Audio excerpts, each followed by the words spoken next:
Today I'm showing you how to set up a brand new planner for the brand new year.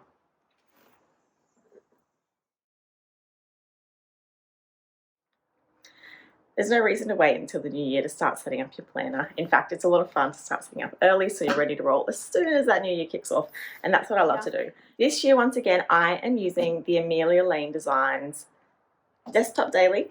This is a big planner. It is a very large planner, but it has been my favorite that I have been using for the last, this will be 3 years now.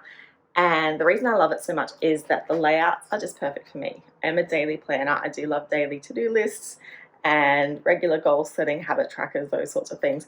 So this format is perfect for me. It might not suit you, especially being the size of it. If you are more mobile, you won't want a planner this big. These ones do come in a 2-part compact version. However, there's a lot of other amazing planners out there as well. So some of my other favorites are the Erin Condren planners, which you can get in daily, weekly, monthly. There's a lot of more smaller planners, and yeah, it really just depends on the type that you prefer to use.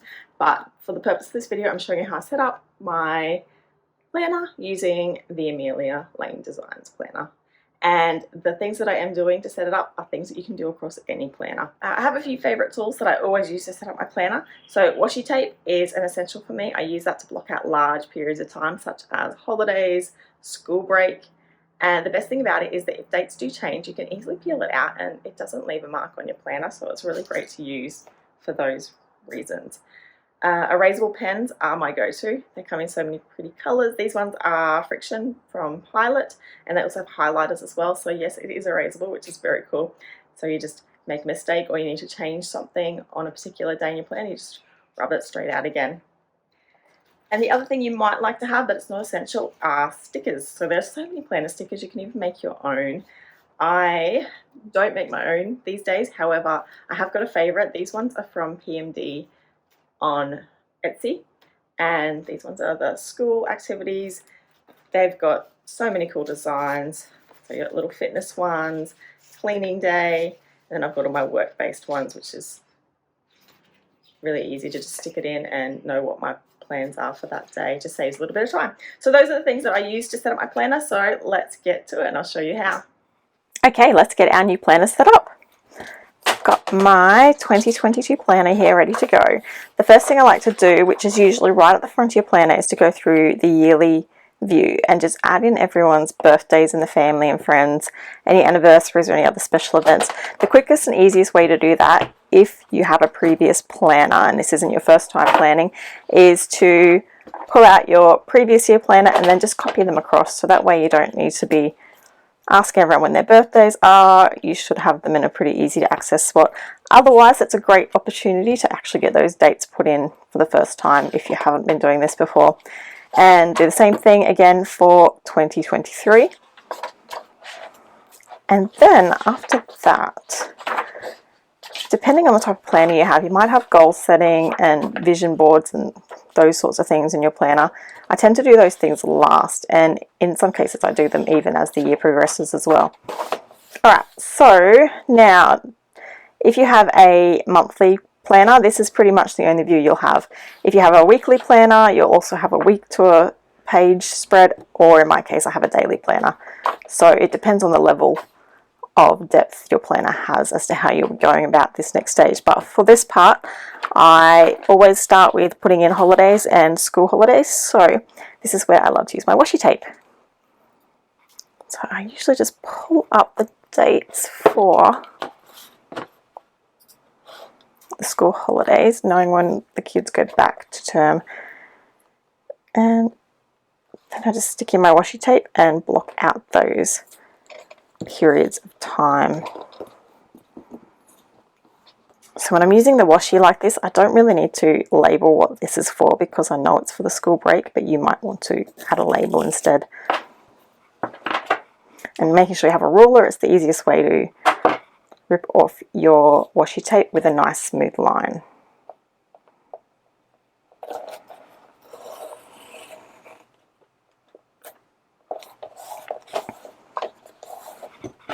I love this ruler. It's the Prism ruler from Erin Condren. It's in inches, which isn't ideal for measuring here in Australia since we use centimetres, but it's very pretty and it's good for purposes like this when I'm doing my planning.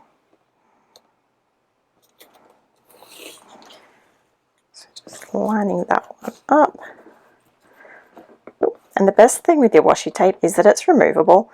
So if you have a holiday booked, for example, and those dates change, like so many are changing these days, it is so easy to just peel it straight back out and remove that again without damaging the pages, which is really good. And then you can just put it in the new position for your change of dates if you have them. Going through here, so kids go back to school on the 24th of January here in Queensland, since we have our big summer break over December, January. Ooh, bit wonky, that one.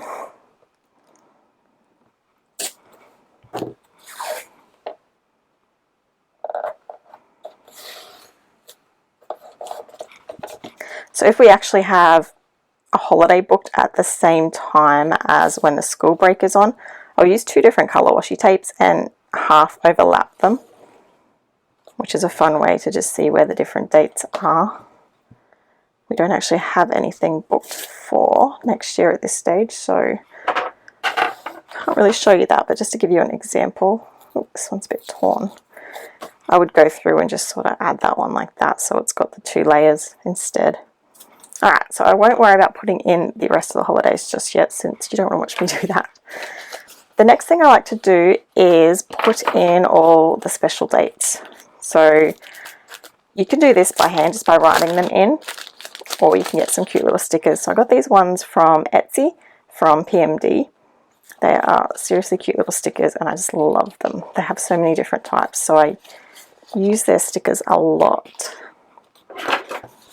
And so these ones are school focused, and these ones are just general holidays and events throughout the year. So these are based on Australian public holidays. Alright, so once again I'll pull up, for example, public holidays for our local area, and then go through and add them in. So you can put your stickers in your calendar view, but I prefer to just put them on the actual page itself. Or you can actually get two sets and do both ways if you really wanted to. So in January, we have our Australia Day holiday. So just pop that one in like that and do the same thing with all the other ones, just going through quickly adding them in. And the same if you know any up and coming school events, which you probably don't this early on, you can add in any school ones as well. And this is also a good time to go through and add in birthdays again. So just like you did in the front page, I like to have it on the day page, and I also like to have it on here, just because I don't often refer back to the year view. I don't even refer to the month view that often. It's my day-to-day that I use the most, so depending on what you look at the most, you might choose not to do it on a certain part of your planner, but that's how I like to do things.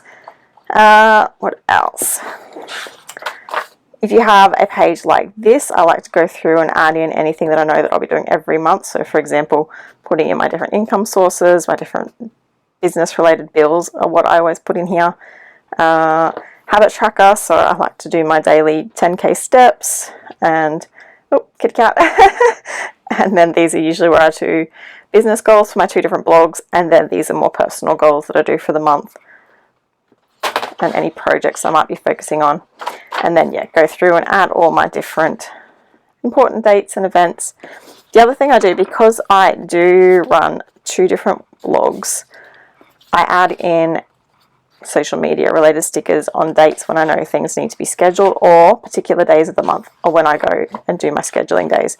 So I always know that the first Monday of a month is my email newsletter day. So I'll go ahead and add that to my first Monday of every month, and then just add email day, and that sets me up for the year.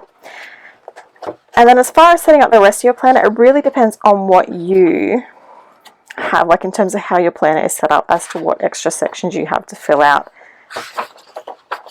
Mine has a lot of fun things. So it has a bucket list. You might go through and add some fun stuff like that. Accounts and passwords, good idea to copy them over from your previous planner if you had one, or start keeping track.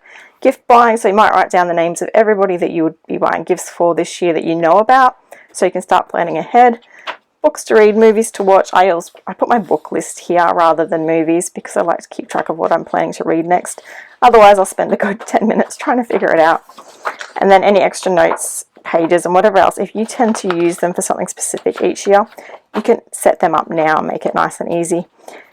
And that's pretty much it. So I'll give you a quick flip through in a moment to show you mine all ready to go.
So as you can see, it's really easy to start setting up your planner for the new year, before the new year even begins. It is only October and my planner is already ready to go. So I hope you have enjoyed these tips, and if you do, make sure you hit that subscribe button and follow along for my future videos as well. Have a great day. Bye.